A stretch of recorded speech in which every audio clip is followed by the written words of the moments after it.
Welcome to the DIA Global Annual Meeting Virtual Edition Pharma Voice Editors Take video series. In this episode, Karen Grohm, Editor-in-Chief of Pharma Voice magazine, meets with Richard Gliklich, MD, CEO, OM1. Rich, welcome to the Editors Take video program. Thank you. It's great to be here. Thank you for joining us from your home office for our virtual DIA program. Thank you. Rich, let's talk about what some of the special considerations are and the challenges around quality and clinical data, especially when we think about regulatory. Great question, Taryn. Clearly, quality is always important. I think quality ultimately relates to process. So when you're talking about real-world data, achieving quality is about establishing process. And when you're talking about using real-world data for regulatory use cases, that process needs to be clearly systematized, documented, and audible.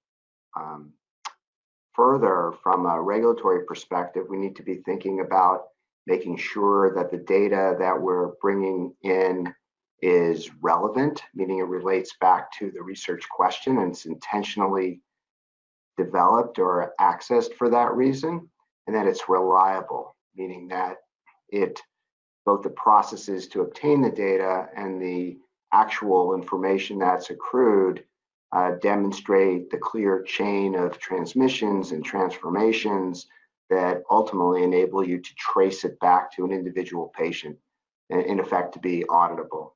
And when I think about the regulatory issues with real-world data, you have to think a little bit like the great hockey player Wayne Gretzky, who said that you don't go to where the puck is, you go to where the puck is going, because it's clearly a moving puck as quality standards are increasing and will continue to grow for regulatory use cases for real-world data. Certainly, real-world data is a hot topic right now, so I really appreciate your insights there. What do the unstructured data reports and clinical narratives offer, and how does AI and machine learning factor in? Great question. So as a physician, we're trained to really dictate clinical narratives as this record for our interactions with patients. So that's where all the substance is, that's where all the nuance are. We don't really click buttons well in terms of entering structured information. So if you want to obtain the key information, the key outcomes, the subtleties about a patient encounter and their progress, you need to go to the clinical narrative, as well as to reports, pathology reports and radiology reports and so on. That information can be obtained using manual curation when you're talking about small numbers. But as we start to scale up, when we think about a registry in rheumatoid arthritis with 170,000 patients who are coming in quarterly, or a program in MS with 30 or 40,000 patients who are having many different sources of information and different providers seeing them and generating different notes, we have to turn to machine learning and medical language processing. I call it medical language processing because medical text and narratives are not natural language. It's, physicians and clinicians have their own way of speaking, and it's highly regionalized. So there's new technologies that have to be developed to evaluate that type of information at scale. But with this combination of medical language processing and AI, we're now able to do the equivalent of what I'd say sentiment analysis, meaning pull from the unstructured text highly reliable information on patient symptoms, course, and outcomes, and then be able to apply that with metrics of how good the information is, positive predictive value and R-squared and area under the curve and things like that. For outcomes like EDSS and MS, or we're determining CDAI in rheumatoid arthritis and determining SLEDAI in lupus. So this really changes the whole opportunity landscape for our ability to use real-world data, because we're able to now use the clinical note in lieu of more of a formal collection of information that's very hard to do in routine clinical practice. And how can we use such processes in R&D? How can this be applied?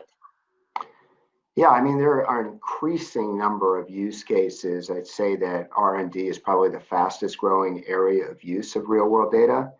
As you can imagine, there are the regulatory use cases. So the regulatory use cases are post-marketing commitments. And that's a relative no-brainer, right? If you're able to collect data in an automated way versus more of a traditional study or registry that's performed post-market, you're able to get a higher amount of information, larger numbers of patients, you're able to accrue it more rapidly, and it's potentially cheaper. So that's a relatively, as I said, a no-brainer in terms of a transition from more traditional approaches in post-marketing to more real-world data approaches.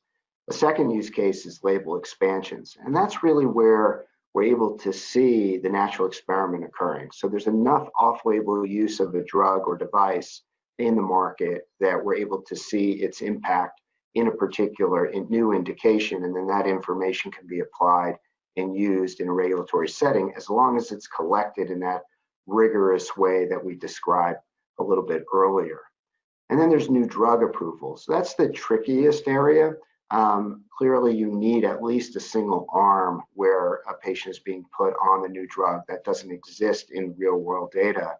But there, the opportunity exists to use what some people call a comparator cohort or an external control arm, where we're able to obtain information on the standard of care as a comparator to a single arm study for, say, a small subcohort or a rare disease. In the non-regulatory use cases, I say three are really becoming very common. So one is use of similar comparative information where you have a set of patients who are going to be going into certain trials.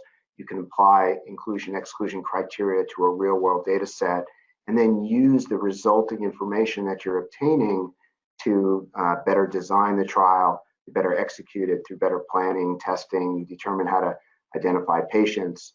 You can also use that approach to understand standard of care, and both of those become very important in clinical trial design. And then the third area I think is even more fascinating is the development of new biomarkers. So we've had biomarkers, and say in oncology, accompany the use of a therapeutic.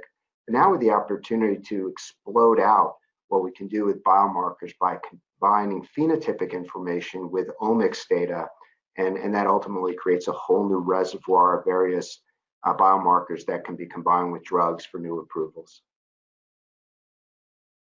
Sounds like there are exciting days ahead for real-world evidence, as well as what you're talking about in terms of AI, machine learning, or as you said, medical learning, language learning.